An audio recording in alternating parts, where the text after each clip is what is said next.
감사하겠습니다. 우리 옆에 있는 분들과 한번 인사하겠습니다. 참 잘 오셨습니다. 예, 사랑하고 축복합니다. 영어 형제가 온다고 했는데 늦잠을 또 자고 있는 건지 깨워서 좀 이렇게 좀 해야 될 필요성이 좀 있을 것 같기도 하고요. 그런 생각이 들었습니다.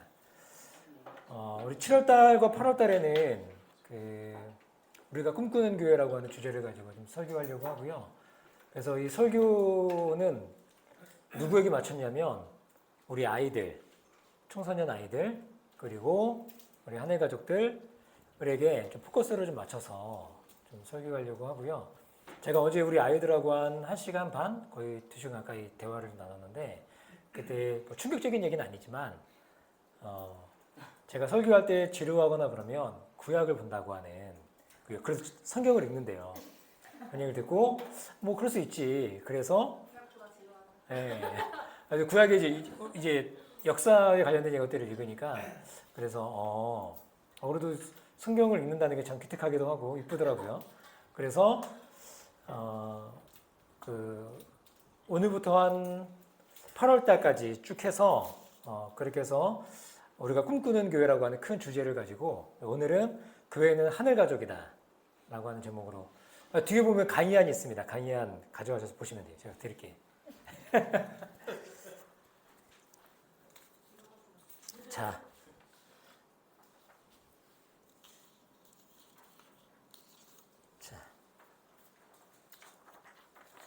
하율이도 보시고 교회는 하늘 가족이다 이런 제목을 가지고 말씀을 좀 나눌까 합니다. 여러분 어떠세요? 기독교인으로 요즘에 살아간다는 게 뭔가 자랑할 만하고 뭔가 내가 기독교인이다라고 하는 걸 이렇게 드러내만 하는 그런 모습이 혹시 있습니까? 하율이는 어때요? 하율이는 학교에서 하율이 친구들이 하율이가 기독교인인 걸 알고 있어요? 그들은 아니고 그리스도인이라는 걸 알고 있어요? 몰라요? 네. 소율이는 어때요? 소율이는 알고 있어? 적극적으로 드러내진 않아? 은율이는 어때요? 은율이가 교회 다니거나 기독교인이라는 걸 친구들이 알고 있어요? 알고 있어요? 그러면 혹시 친구들이 교회에 대해서 막 비판하거나 굉장히 막 한국 교회에 대해서 막 이렇게 안 좋은 이야기들을 하는 거 들어본 적이 있습니까? 그런 얘기를 들어본 적은 없어요. 소율이는 어때요? 소율이가 어제 막 얘기했는데 소율이가 그 친구가 좋아하는 어떤 남성이 있는데 그 남성이 이단 교회를 다닌대요. 그래가지고 그것 때문에 어제 좀 얘기도 좀 하고 그랬었는데 소율이는 어때? 소율이는 기독교에 대해서 사람들이 막 욕하거나 그런 거 들어본 적 있어? 들어본 적 있어? 뭐라 그러던가요? 기독교에 대해서. 응? 기독교에서 뭐라고 막 욕을 해? 잘 기억이 안 나요. 그래서 우리가 많이 듣는 것 중에 하나가 기독교를 얘기하는 게 있잖아요. 개독이라고 얘기하잖아요. 개자를 붙여가지고 우리가 안 좋은 걸 얘기할 때는 개자 붙이는 경우 많이 있잖아요. 근데 이제 기독교다 얘기하고 저 같은 목사를 향해 뭐라 그럽니까? 먹사라고 얘기하고 이제 그렇게 얘기하는 그러니까 굉장히 기독교를 비하하거나 기독교 안에 있는 뭐 목회자나 이런 사람들을 비하하는 그런 얘기들이 많이 있지 않습니까? 그럼 이제 우리 기독교인들은 그러면 왜 이런 모습이 됐는지 좀 반성할 필요가 좀 있지 않겠어요? 이런 상황이 왜 왔는지. 가장 큰 이유 중 하나가 우리가 믿고 있는 바를 살아내지 못하기 때문이라고 생각을 하고 더 엄밀하게 들어가면 우리가 믿고 있는 바가 무엇인지를 잘 모르기 때문에 내가 기독교인이고 내가 교회를 다닌다고 하는데 내가 믿고 있는 바가 무엇인지 잘 몰라. 그 설명을 잘 못해. 그렇기 때문에 이런 일들이 생기지 않나? 그런 생각을 합니다. 뭐 여기 있는 분들은 이제 우리 가족교회 식구들 다 거의 가족교회 식구들인데 가족교회 식구들은 다 알겠지만 질문 한 가지 할게요. 예수님의 중심 가르침이 무엇입니까? 예수님의 중심 가르침. 자 여기 뭐 조용히 하고 자 손을 들어 마셔보십시오. 자 예수님의 중심 가르침. 말고 사랑. 사랑. 예수님 중심 가르침 사랑. 땡 아닙니다. 하나님 나라. 네, 옆에 엄마 가르쳐줘가지고 알았어요. 하나님 나라죠. 하나님 나라. 그러니까 예수님의 그러니까 사실 사랑도 틀린 얘기는 아니지만 우리가 많은 경우에 예수님의 사랑을 얘기 많이 하잖아요. 뭐 하나님 사랑이시다. 뭐 그렇게 얘기하기도 하고 그런데 예수님이 이 땅에 오셔서 공생애를 시작하시면서 가장 먼저 가르치시는 것이 무엇이었냐면 하나님 나라였던 것을 우리가 알 수 있는 거죠. 그러니까 우리가 보면 우리가 보통 지금은 좀 많이 그렇진 않긴 한데 옛날에 그런 구호 많이 들었잖아요. 예수천당 불신지옥. 예수천당 불신지옥 얘기하는데 사실 그 안에도 부족한 기독교가 많이 보이는 거예요. 수혜리가 얘기했던 우리 기독교인들이 많이 얘기하고 있는 기독교의 중심 가르침이 사랑이라고 얘기할 때 예수천당 불신지옥에 사랑이 들어있나요? 그 안에도 하나님의 사랑, 예수님의 사랑이 담겨있지 않은 것 같아요. 그러니까 그만큼 우리가 믿고 있는 말을 세상 사람들에게 잘 설명하지 못하는 그런 기독교의 아주 부족한 기독교의 모습을 보여주고 있다라고 하는 것이죠. 예수를 잘하는 것 같지만 사실은 예수를 잘 모르고 기독교를 믿고 있고 교회를 다니는 것 같지만 사실은 내가 믿고 있는 말을 잘 설명하지 못하는 그런 모습들이 우리들의 모습이다라고 하는 겁니다. 그래서 예수님의 중심 가르침이 바로 뭐였느냐? 아까도 얘기했지만 우리 하나님 이거 좀 띄워주시겠어요 이제? 네, 하나씩 이제 띄워주시면 예수님의 중심 가르침은 그래서 하나님 나라라고 하는 거예요. 마가복음 1장 15절을 같이 한번 읽어보겠습니다. 마가복음 1장 15절. 자, 시작. 때가 찼다. 하나님의 나라가 가까이 왔다. 회개하여라. 복음을 믿어라. 이렇게 말씀합니다. 여러분 복음서에 그러니까 최초의 복음서 몇 개 있습니까? 예, 사복음서가 있잖아요. 이렇게 4개 얘기한 거예요, 이렇게. 사복음서가 있는데 마태, 마가, 누가, 요한복음, 마태, 마가, 누가를 공관복음이라고 얘기하고 요한복음을 그렇게 해서 4개에서 이렇게 공관복음과 그 요한복음을 얘기해서 사복음서를 얘기하고 있는 거죠. 그런데 학자들에 따르면 공관복음 중에 가장 먼저 쓰여진 것이 마가 우선설이라 해가지고 마가복음이 가장 먼저 쓰여졌을 것이라 얘기해요. 근데 그 마가복음의 1장 15절에 예수님이 공생애를 시작하시면서 제일 먼저 가르쳤던 것, 제일 먼저 일갈하셨던 것, 그것이 바로 무엇이냐? 그게 바로 이 말씀인 거예요. 마가복음 1장 15절의 말씀. 때가 찼고 하나님 나라 가까이 왔으니 회개하고 복음을 믿어라 라고 하는 이 말씀을 하신 겁니다. 여러분 여기서 때가 찼다는 것은 무엇입니까? 때가 찼다. 때가 찼다. 때, 믿는 때를 말하는 걸까요? 죄송합니다. 때가 찼다는 여러분 헬라어에서는 시간을 나타내는 단어가 2가지가 있답니다. 크로노스하고 카이로스라고 하는 게 있어요. 그러니까 크로노스는 뭐냐면 흘러가는 시간이에요. 우리가 지금 아침부터 이 시간까지의 시간이 쭉 흘러온 거잖아요. 이렇게 흘러가는 시간이 이게 크로노스예요. 근데 카이로스는 뭐냐? 의미 있는 특정한 시간을 의미하는 거예요. 예를 들면 이런 거죠. 때가 찼다 그러면 그 때가 뭐냐? 때는 우리 이찬희 선생님이 이제 장가갈 때가 됐다. 때. 우리 이제 은율이가 이제 군대를 가야 되면 이제 군대 갈 때가 됐다. 그런 특정한 의미 있는 시간을 얘기하는 겁니다. 그래서 여기서 카이로스가 하는 거예요. 여기서 정관사가 붙으면 호카이로스인데 호카이로스 그러면 그때예요. 그때. 그래서 뭐냐면 하나님 때가 찼는데 그때가 찼다를 이야기하고 있다라고 하는 것이죠. 그래서 마가복음 문맥에서 보면은 구약을 아는 사람들이 기다리면 바로 그때예요. 여러분 이 서신서를 이 복음서를 수신하고 있는 사람이 여기 그때라고 했을 때 그때는 그 당시에 살았던 사람들이 다 그때를 기다리고 있는 거예요. 다 알고 있는 거예요. 그래서 1차 독자들은 뭐라 그랬죠? 그 의미하는 바가 뭔지를 숨겨지지 않고 다 알고 있는 거야. 뭐든지 그때는 어떤 때예요? 그때는 바로 뭐냐면 구약을 아는 사람들, 구약에 살았던 사람들이 모두가 다 기다렸던 그때. 여러분 아시겠지만 그 선지자들이 구약에 보면 선지자들이 이제 계속 뭘 얘기합니까? 하나님의 심판과 하나님의 때를 얘기하고 있어요.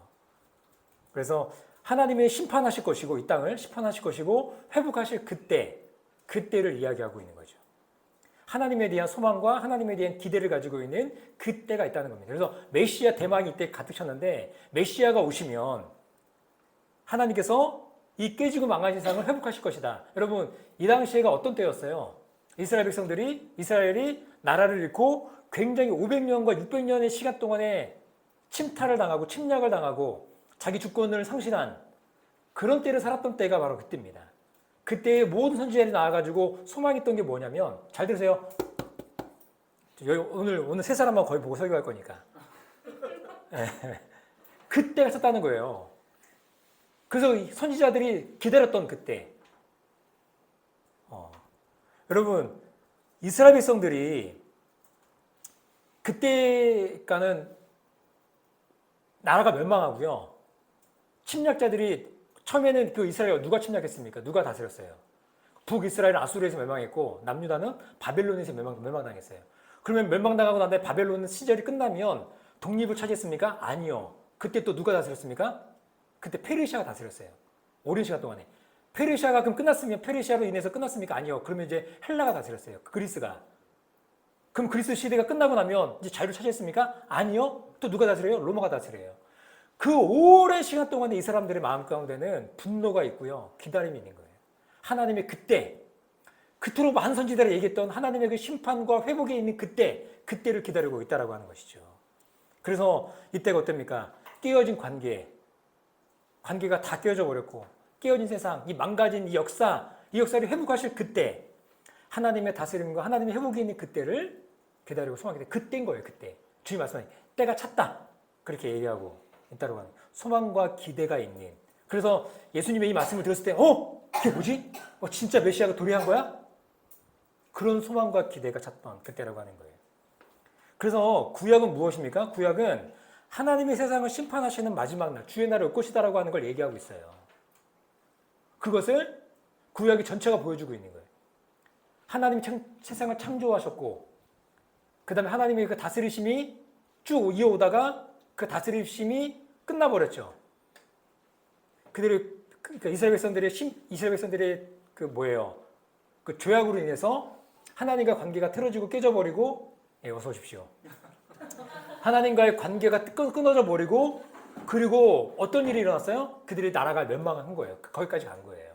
그리고 나서 그들이 하나님의 때를, 하나님의 나라를 소망하고 있는 그런 모습입니다. 그래서 하나님의 원래의 계획이 회복되는 날, 그 날을 기다리고 있는 거죠. 그럼 이게 시즌 1이에요, 시즌 1. 여러분 드라마 보면 시즌 1이 딱 끝나고 나면 시즌 2가 시작될 때 기대감이 있잖아요. 시즌 2가 시작이 되는 겁니다. 시즌 2가 뭡니까? 그게 바로 이제 신약의 시대인 거예요, 신약이 하나님의 나라의 시즌 2입니다.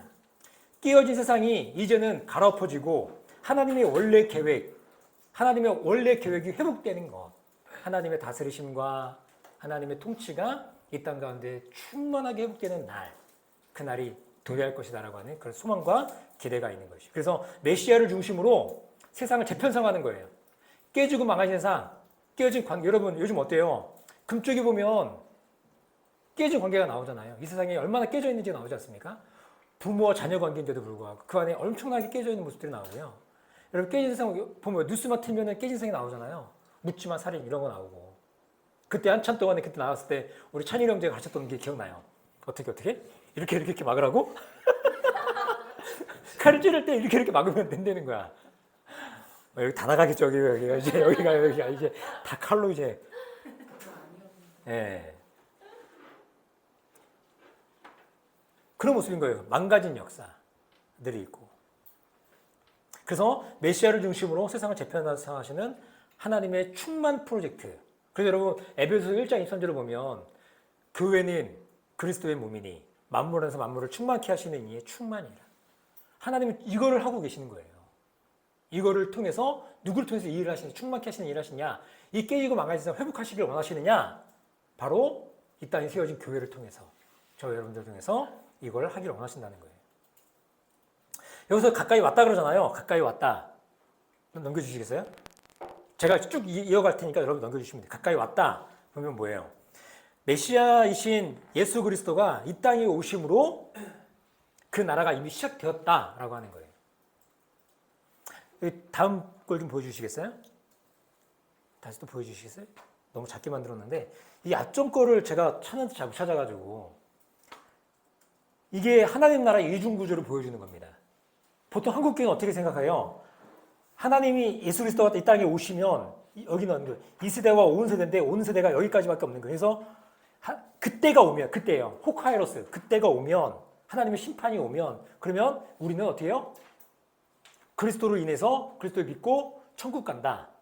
그렇게 생각하는 거예요. 그런데 하나님 나라를 받아들인 사람들의 모습은 무엇이냐? 하나님 나라가 오면, 이 세대 가운데 하나님 나라가 오면 이 세대는 그냥 계속 지속되는 거예요. 그대로 가는 거예요. 그러나 우리는 하나님 나라를 살아가는 백성들은 이 하나님의 때를, 하나님의 나라를 살아가는 그런 존재로 살아간다는 것입니다. 이게 잘 이해가 안 되시나요? 어때요, 여러분? 우리 청소년부 아이들 좀 어려운가요? 이거 잘 설명해야 되는데. 자, 어떻게 설명해 볼까요?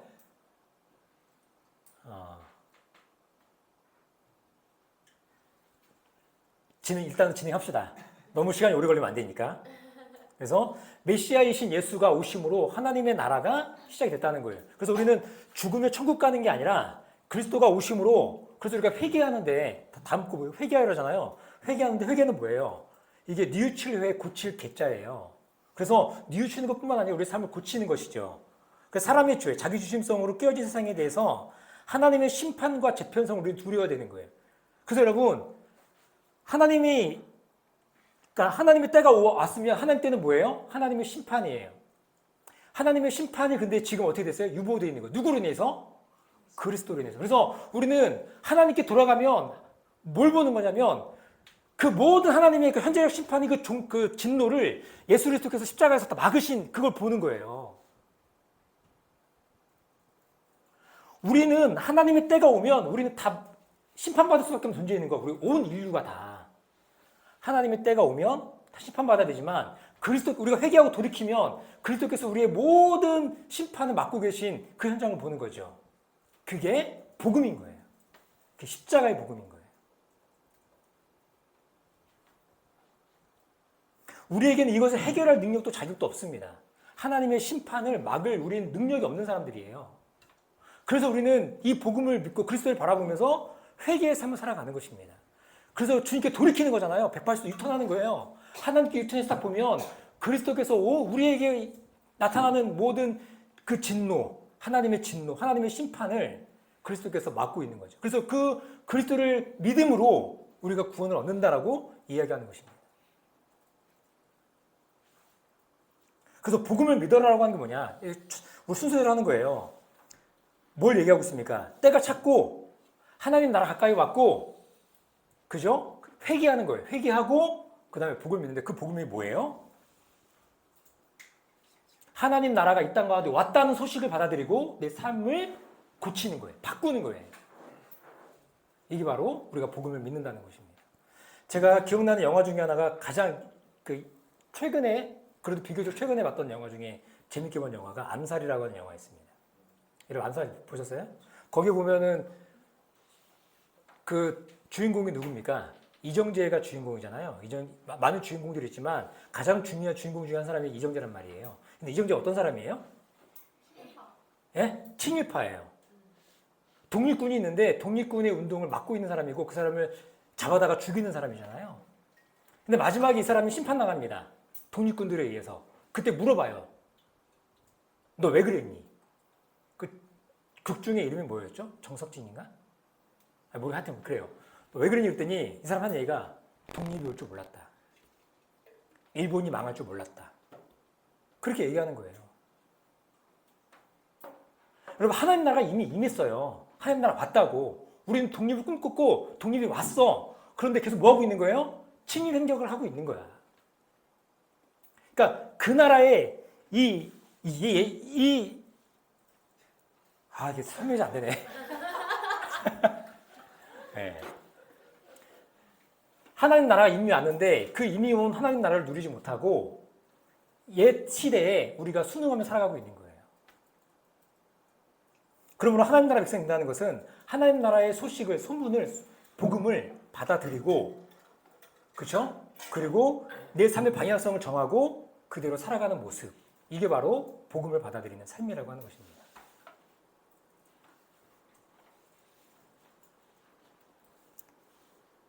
이것이 복음을 믿는 거예요.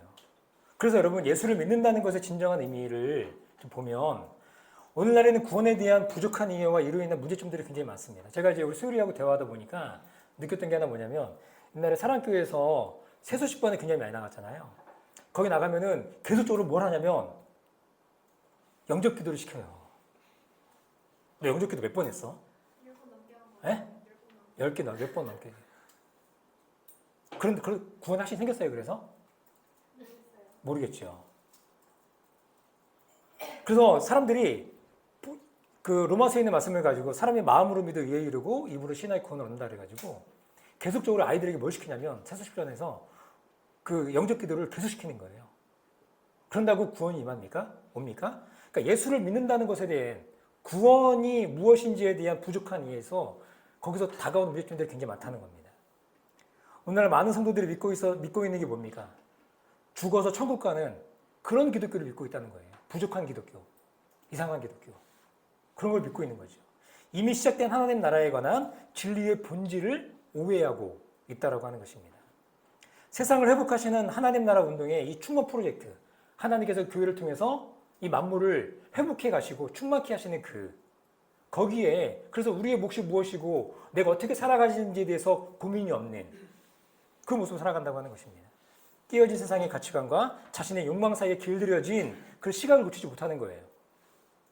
그래서 죽어서 천국 가기를 기다리고 있는 신앙을 살고 있는 거죠. 그러니까 여러분, 죽어서 천국 가는 신앙, 십자가 복음으로 인해서 부족한 기독교를 살아가는 사람들의 모습은 뭐냐면 이 땅의 사람들과 전혀 별다른 차이점이 없는 거예요. 그래서 나는 죽어서 천국 가면 되기 때문에 이 땅에서 어떻게 내가 특별히 하나님 나라 백성으로 살아가는 데에 대한 소망이, 그림이 그려지지 않는 거죠. 그러나 여러분, 하나님 나라가 이미 왔으면 그 나라, 그 이미 임한 그 하나님 나라를 살아가는 우리들 삶 가운데는 어떤 소망이 있습니까? 다시 온전히 하나님 나라에 대한 소망과 그림이 있는 거예요. 그렇기 때문에 옛 가치에 내가 옛날에 살았던 삶의 모습에 거기에 헌신하지 않는 것이죠. 하나님 나라에 소망을 두고 살아가는 모습이 있다고 하는 것입니다. 그래서 현재적 구원에 대해서 이야기하는 거예요. 구원의 삼중 시제가 그래서 우리에게 중요한 모습이라고 하는 것입니다. 에베소서 2장 8절의 말씀을 좀 같이 제가 적어놨는데요. 한번 보실까요? 자, 시작. 여러분은 믿음을 통하여 구원을 얻었습니다. 이것은 여러분에게서 난 것이 아니요 하나님의 선물입니다. 여러분, 소중한 말씀이지만 이건 3분의 1토막 난 말씀인 거예요, 사실은. 그래서 한국 기독교가 여기에 헌신하고 있는 거죠. 이것만 가르쳐온 한국 교회가 오늘 우리들의 인식을 3분의 1 토막 내버린 거예요. 구원 얻은 신앙. 내가 구원 받았기 때문에 이제는 이 땅에서 삶이 큰 의미가 없는 거예요. 내가 다르게 살 만한 필요성도 못 느끼는 겁니다. 나 구원 얻었으니까. 믿음을 통하여 은혜로 정말 하나님 은혜 내가 구원 얻었어. 그게 끝이에요. 소중한 말씀이지만 이 말씀으로 인해서 이 말씀을 오독하는 바람에 한국 교회와 한국 기독교가 지금 여전히 욕을 먹고 있는 그런 상황인 것이죠. 이것만 있느냐? 그렇지 않습니다. 고린도전서 1장 18절 같이 한번 읽어볼까요? 자, 시작. 십자가의 말씀이 멸망할 자들에게는 어리석은 것이지만 구원을 받는 사람인 우리에게는 하나님의 능력입니다. 구원을 받고 있는 우리, 현재 진행형을 보여주고 있는 것이죠. 그래서 구원을 우리가 얻었습니다. 완벽하게 구원 얻었죠. 그러나 그 구원이 현재 진행형인 거예요. 구원 얻고 있는 우리예요. 그리고 마지막에 무엇입니까? 로마서 3장, 13장, 11절 하반절에 보니까 지금은 우리의 구원이 우리가 처음 믿을 때보다 더 가까워졌다. 이렇게 얘기하고 있어요. 구원의 미래형까지. 그래서 우리 구원이 과거와 현재와 미래까지 아우르는. 그래서 아까 그 그림 보여주시겠어요? 쭉 넘겨가 주시면 여기에 우리의 구원이 이루어가는 거예요. 이루어가는 구원인 거예요. 이 안에서 구원을 얻었고, 그죠? 십자가의 사건으로 인해서 우리가 구원을 얻었고, 그리고 우리가 구원을 얻고 있는 중이고, 그리고 구원을 얻을 것이고, 이 하나님 나라의 이 이중 구조를 우리가 분명하게 이해할 필요가 있다고 하는 것이죠. 그래야 우리가 십자가 복음, 부족한 기독교를 믿는 것이 아니고 이 완벽한 하나님 나라 복음을 누릴 수 있는 그 근거가 바로 이 이중 구조에 있다라고 하는 것입니다. 그래서 구원의 삼중 시제가 바울은 우리의 구원을 그렇게 설명하고 있는 것이죠. 그렇기 때문에 현재 이 땅을 살아가는 우리들의 삶 가운데 이 하나님 나라를 소망하고 살아가고 있다면 이 세상 속에서 하나님 나라를 어떻게 살아낼 것인가가 관건인 거예요. 아까도 얘기했지만 그러니까 십자가 복음으로 나는 예수 믿고 천국 가는 것에, 천당 가는 것에 그것이 다인 사람들은 뭐라 그럴까요? 소망이 없는 거죠. 그러니까 무엇을 소망하냐? 여러분 아까 얘기했지만 독립군은 독립될 그 나라를 소망하면 살아가는 거잖아요. 그래서 거기에 모든 초점을 맞추고 살아가는 거 아니겠어요? 그래서 우리는 현재 이 땅을 살아가면서 이렇게 살았으면 좋겠습니다. 평소에는 다르게 티내다가 결정적인 순간에는 똑같이 살지 말고, 예를 우리가 한번 가족교 때도 얘기했었는데 다르게 사는 걸 막 티내고 살아가는 게 뭐겠어요? 특별하지도 않은데 술 안 먹는 거, 담배 안 피는 거, 그런 정도로, 그리고 주일 예배 꼭꼭 지키는 거, 그런 정도로만 내가 하나님 백성에서 티내고 살다가 결정적인 순간에서는 어떻게 합니까? 자유연애 막 하고 이 남자 저 남자 막 만나고, 그리고 직장생활 하면서 이중정부 쓰고,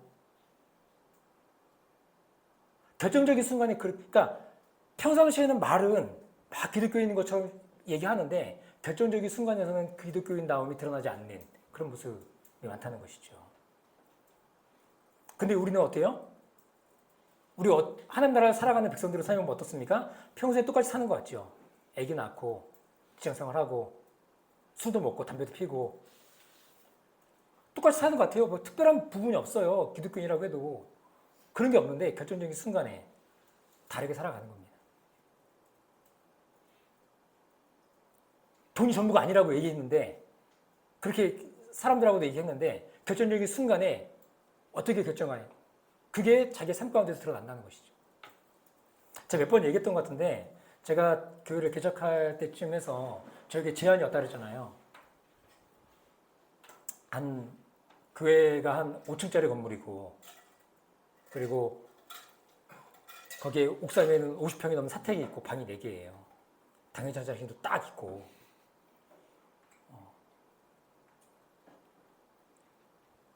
그리고 예배당도 한 500석 되는 성도들도 있다고 하고, 그런데 저한테 1억 4천을 가져오라고 하는 겁니다. 그러면은 이 교회는 너의 것이 된다, 그렇게 얘기하고 있는. 저라고 고민이 없었겠어요? 고민을 했죠.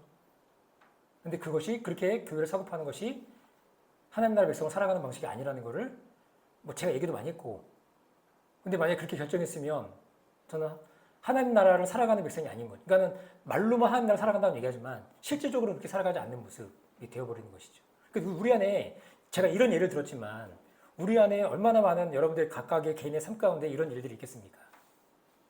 우리는 평상시에는 세상 사람들과 비슷하게 살아가는 것 같아요. 사실은 그렇지 않아요? 뭐 특별한 게 없잖아요. 우리가 다 비슷하게 살아가는 것 같습니다. 그런데 여러분, 결정적인 순간이 다가온다고, 우리에게. 그때 우리가 어떻게 선택하는가, 무엇을 결정하는 것인가, 이게 굉장히 중요하다고 하는 것입니다. 이것이 이미 시작된 그 하나님 나라 살아가는 그 삶의 모습이라고 하는 거예요. 하나님 나라 시작이 되었어요. 독립이 반드시 올 거라고요. 그걸 소망한다, 그걸 꿈꾼다고요. 그런데 침입을 한다고요? 그렇게 살 수 없는 거죠. 그걸 안 믿으니까 그렇게 살아가는 거예요. 안 믿으니까. 하나님 나라 시작된 걸 안 믿으면 우리는 세상과 똑같이 살아갈 수밖에 없습니다. 왜 세상과 똑같이 살아가냐고요? 하나님 나라 안 믿으니까. 하나님 나라 시작된 걸 못 믿으니까. 그 가치에 자기가 헌신하지 않으니까. 사실은 그 가치는 헌신하는 게 아니라고 몇 번 말씀드렸잖아요. 예수님이 하나님 나라 비유를 얘기하면서 뭘 얘기하셨냐면 밭에 감추인 보화를 얘기하셨잖아요. 여러분, 밭에 감추인 보화를 발견한 사람 어떻게 합니까? 자신의 모든 전 재산을 팔아가지고 그 밭을 사요. 여러분, 그게 상식이죠? 헌신입니까? 당연한 것이죠. 우리가 하나님 나라가 시작된다는 걸 알았다면 그 가치에 우리는 내 삶을 드릴 수밖에 없는 것이죠. 근데 그 가치 헌신하고 드리는데 그게 언제 드러나느냐? 잘 모르죠. 섞여 있으니까. 근데 결정적인 순간이 다가온단 말이에요. 그때 우리의 삶이 드러나는 거예요. 아까 이중구조 안에서의 우리의 삶이 계속적으로 그걸 씨름하는 과정이에요.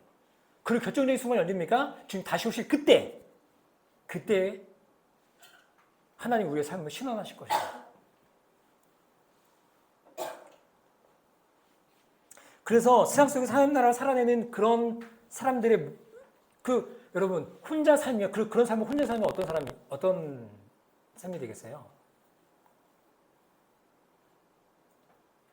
독립군으로, 그러니까 독립운동한다고 혼자서 막 이리 뛰고 저리 뛰고 막 해요. 아무도 움직이지 않는데. 약간 모자란 사람이 될 수도 있겠죠. 근데 여러분 그런 사람들이 많아. 무리를 이루고 있어요. 그럼 뭐예요? 독립군이 되는 거예요. 그래서 하나님 나라를 받아들이는 사람들의 공동체가 있다는 것입니다. 그게 바로 뭐예요? 그게 교회인 거예요. 교회. 하나님 나라를 받아들인, 예수님의 중심사상인 하나님 나라를 받아들인 사람들의 모임과 연대와 연합, 그게 바로 교회인 겁니다.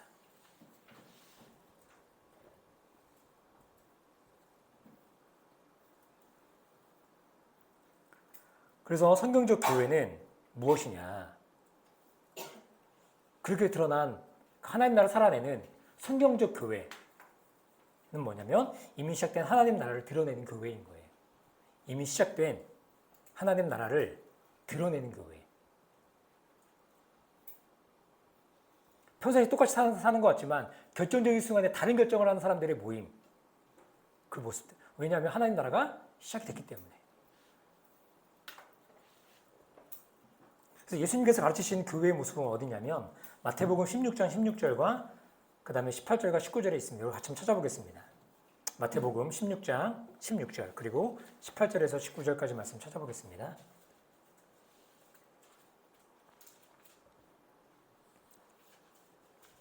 마태복음 16장 16절 18절과 19절 같이 한번 읽어볼까요? 시작.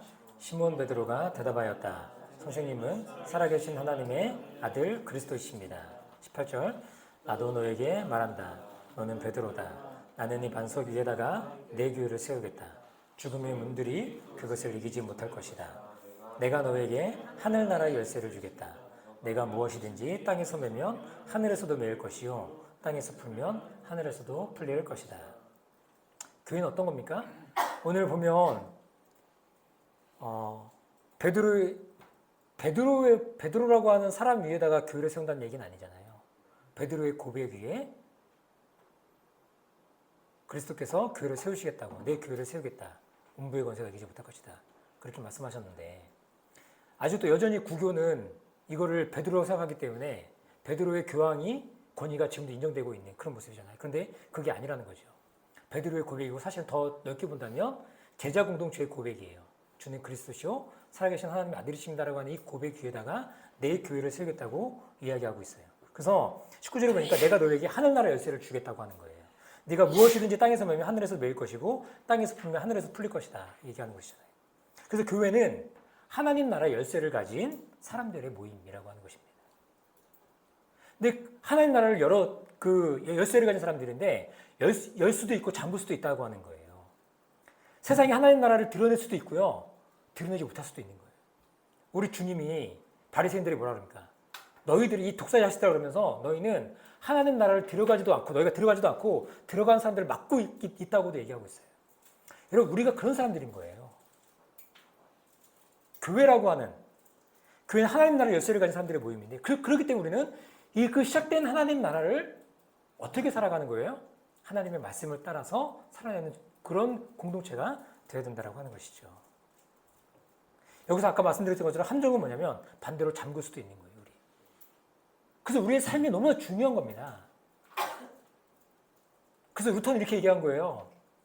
전도를 하는데 복음을 전하는데 가끔 말로 해라 그래요. 가끔 말로 해라.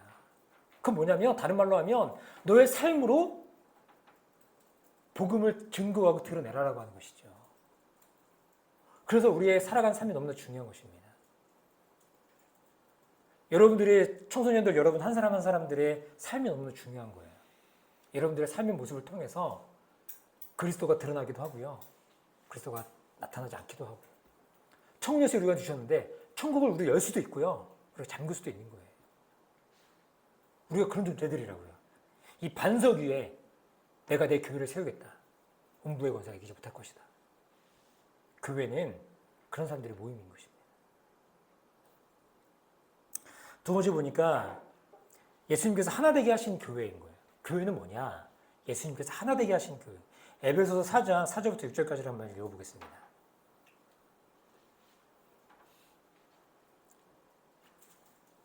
에베소서 4장 4절부터 6절까지 말씀 우리 같이 한번 에베소서 4장 4절부터 6절까지입니다. 그리스도의 몸도 하나요, 성령도 하나입니다. 이와 같이 여러분도 부르심을 받았을 때에 그 부르심의 목표인 수방도 하나였습니다. 주님도 한 분이시요, 믿음도 하나요, 세례도 하나요, 하나님도 한 분이십니다. 하나님은 모든 것의 아버지시요, 모든 것 위에 계시고 모든 것을 통하여 계시고 모든 것 안에 계시는 분이십니다. 교회가 무엇인가를 분명하게 보여주고 있죠. 부르심을 받았을 때 그 부르심의 목표인 소망도 하나 있다. 그러니까 교회 여러분, 교회에 대한 걸 얘기하면 10인 10색이죠. 교회에 대한 생각들이 다 다릅니다. 그런데 그렇지 않아요. 하나님이 세우신 이 땅의 교회는 본질적인 부분이 분명히 있다고 하는 것입니다. 그것이 바로 뭐예요? 하나님 나라를 받아들인 사람들의 모임이라고 하는 것이죠. 그래서 하나인 교회를 믿는 거예요. 믿고 있는 바, 본질의 일치가 굉장히 중요하다고 하는 것이죠. 우리가 생각하고 있는 교회는 무엇인가? 그 본질, 교회의 본질, 이게 일치를 이루는 것, 이것이 너무나 중요하다고 하는 겁니다. 여러분, 이걸 계속적으로 얘기할 거예요, 이제 우리가.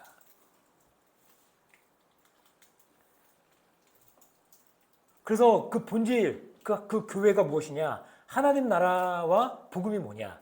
그 일치를 교회가 이루어야 되는 거예요. 하나님 나라와 그 교회는 무엇이냐? 그것을 일치를 우리가 이루어야 되는 거예요. 하나님 나라와 성화는 뭐냐? 그것이 우리가 저와 여러분들이 믿고 있는 바가 일치를 이루어야 되는 거예요. 그러면 성령은 또 뭐냐? 세상을 우리가 어떻게 바라볼 것이냐? 이거 모두가 이 진리 안에 일치되는 것. 여러분, 그게 굉장히 중요하다고 하는 것이죠. 그럼과 동시에 또 뭐가 있는 거예요? 자유함이 있는 교회인 거예요. 본질적 일치가 있다면 나머지 비본질적인 것들에 대해서는 자유할 수 있는 것. 그것이 교회라고 하는 것입니다. 로마서 14장 1절, 5절, 12절, 22절 해야 되는데 여러분 그냥 찾아보시면 될 것 같고 나중에 제가 22절을 좀 읽어드리겠습니다. 그대가 지니고 있는 신념을 하나님 앞에서 스스로 간직하십시오. 자기가 옳다고 생각하는 일을 하면서 자기를 정죄하지 않는 사람은 복이 있습니다. 라고 하는 거예요. 본질적인 것에서는 우리가 분명히 일치를 이뤄야 되지만 비본질적인 것에서는 자기 신념을 가지고 있는 건 괜찮다라고 얘기해주고 있는 것이죠. 그래서 여러분, 우리에게 주어진 자유를 가지고 비본질을 정죄하지 않는 사람들, 이 바로 뭐예요? 그게 우리가 꿈꾸고 있는 교회라고 하는 것입니다. 그래서 초대교회 교부 시절부터 교회를 지탱하는 중요한 격언이 하나 있습니다. 이게 어거스틴이 얘기했느냐, 아우구스티누스가 얘기했느냐, 아니면 17세기, 18세기 어떤 수도사들이 얘기했느냐, 그런 얘기가 의견이 분분하지만 그거 중요하지 않고 이겁니다. 같이 따라해 볼까요? 본질적인 것에는 일치를, 비본질적인 것에는 자유를, 모든 것에는 사랑을. 이것이 우리가 꿈꾸고 있는 교회의 모습인 것이죠. 그런 모습으로 우리 교회가 나갔으면 좋겠습니다. 마지막 네 번째인데요. 마지막 네 번째 믿음의 고백인데 1974년 7월에 스위스 로잔에서 세계 복음화 협의회가 복음화 국제회의가 열렸습니다. 그때 굉장히 중요한 복음주의 교회들이 결의를 한 게 여러 가지 많이 있어요. 그리고 거기에 신조도 만들어가지고 얘기를 합니다. 거기에 있는 그 믿음의 내용, 그 다음에 의미와 헌신을 다 얘기하는데 제가 거기 있는 것들을 좀 읽어드릴게요. 들어보십시오. 삼일체. 그래서 복음주의 교회들은 이것을 반드시 하겠다라고 하는 그런 얘기를 했던 거예요. 우리는 하나님께서 서로 일체이신 성부, 성자, 성령이 삼위로 계시며 완벽하게 공동체적으로 계시기에 우리도 각각 다양한 모습과 역할을 가질지라도 공동체적으로 하나 되어 살아갈 것을 믿으며 이 삼위일체 하나님께 우리 자신을 드린다. 여기 믿음의 내용이 분명히 있고 이게 어떤 의미를 가지고 있는지도 얘기하고 있고 그 다음에 여기에 따라 우리는 어떻게 헌신할 것인지를 얘기하고 있는 것이죠. 이 세 가지를 생각하시면 들어보십시오. 그럼 성경.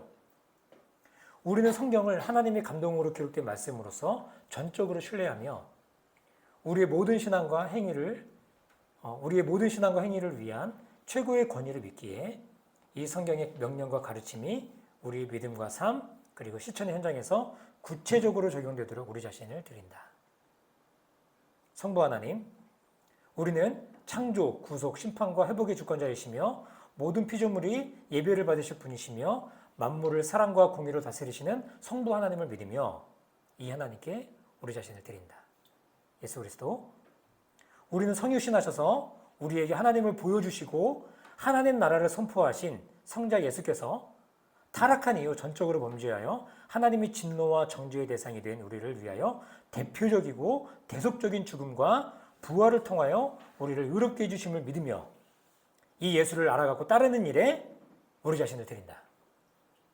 성령, 우리는 하나님 나라를 시작하신 예수께서 자신의 영이신 보혜사 성령을 우리에게 보내셔서 우리로 하여금 거듭나게 하시고 우리 안에 내주하시는 것을 믿으며 우리 삶의 모든 영역에서 하나님의 다스리심을 드러내는 일을 위하여 성령의 지도에 우리 자신을 드린다. 교회, 우리는 우리 각자가 예수 그리스도의 부르심을 받아 하나님의 가족, 그리스도의 몸, 성령의 전에 속하게 되는 것을 믿으며 예수님이 친히 몸으로 재림하시어 하나님 나라를 완성시킬 때까지 만물 속에서 하나님 나라를 드러내는 공동체인 교회를 세우고 지키는 일에 우리 자신을 드린다. 세상, 마지막입니다. 우리는 선하게 창조된 세상이 하나님께 거역함으로 말미암아 하나님의 원래의 목적으로부터 심각하게 왜곡되었으나 하나님께서 섭리와 교회를 통해 세상 사람들을 구원하시고 왜곡된 세상을 사랑과 공의로 바로잡으시며 종국에는 만물을 회복하실 것을 믿으며 이 하나님의 회복 사역에 우리 자신을 드린다. 이렇게 7가지에 대해서 우리가 믿는다라고 하는 우리 공통의 신앙 고백들을 가진다고 하는 것입니다. 이걸 요약해 보면 이렇게 이해할 수 있을 것 같아요. 메시아이신 예수께서 하나님 나라를 시작하셨습니다. 예수님이 선포하신 하나님 나라를 받아들인 사람들의 공동체가 교회입니다. 그들은 믿음으로 하나 되고 자유함을 누리며 성장하고 하나님 없는 세상 속에서 예수 메시아의 다스림 아래 살아갑니다. 예수께서 다시 오셔서 이 세상을 완전히 심판하시고 완전히 회복하실 때까지 교회는 이 땅에서 하나님 나라를 살아내고 드러냅니다. 이렇게 얘기할 수 있겠죠. 이것이 우리가 꿈꾸는 우리의 교회, 우리 진실한 교회의 비전일 겁니다. 핵심 요약을 좀 보겠습니다. 그래서 예수의 중심 가르침이 뭐다? 하나님 나라다. 두 번째, 예수를 믿는다는 것은 이미 시작된 하나님 나라에 들어가 산다는 뜻이다. 세 번째, 교회는 이미 시작된 하나님 나라를 받아들인 사람들의 공동체다. 마치겠습니다. 기도하겠습니다. 좋으신 아버지, 감사합니다. 오늘 첫 번째 시간, 교회는 하늘가족이며 예수님께서 이 땅에 오셔서 제일 먼저 설교하신 그 설교를 살펴보며 이 땅의 교회됨이 무엇인가를 보게 하시니 감사합니다. 하나님, 우리가 꿈꾸는 이 교회가 우리의 삶으로 인해요, 우리가 살아가는 모습들로 인해 흔들리거나 퇴보하는 것이 아니라 이 가치를 따라 우리의 교회가 성장해 가고 성숙해가는 그런 교회가 되기를 간절히 소원합니다. 우리 각자가 그 이미 임한 그 하나님 나라 살아가는 그런 삶으로, 그리고 함께 살아내는 삶들의 모임이 공동체적 교회의 모습으로 그렇게 잘 자라가고 성장해 갈 수 있도록 우리를 붙들어 주시고 우리를 인도하여 주옵소서. 예수님 이름으로 기도합니다.